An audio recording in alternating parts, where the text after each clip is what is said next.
questo Campolargo, Campostretto, Campolungo, sono al momento soltanto accorgimenti tattici.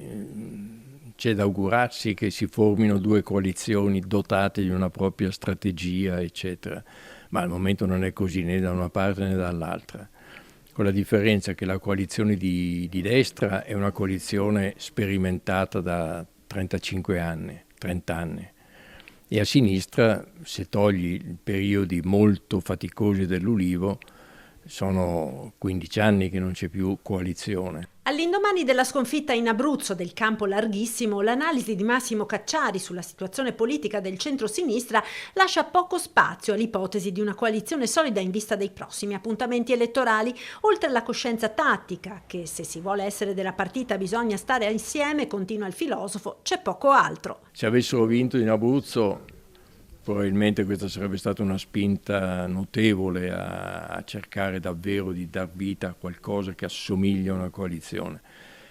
Con la botta che hanno preso e soprattutto con l'arretramento dei 5 Stelle, capisce, anche una coalizione molto debole. Però d'altra parte sono deboli anche dall'altra parte, perché hanno questa frana di Salvini, che non è che possano recuperare né Meloni né Forza Italia.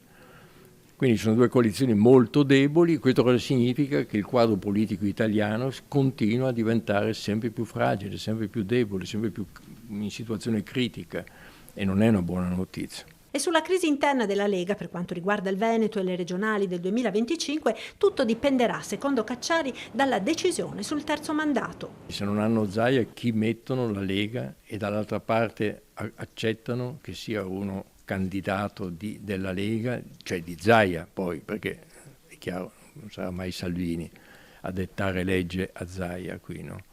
Quindi sono in bei pasticci. Certo, il vantaggio è tale per cui nel Veneto è impensabile un ribaltone, ma però problemi parecchi ne avranno.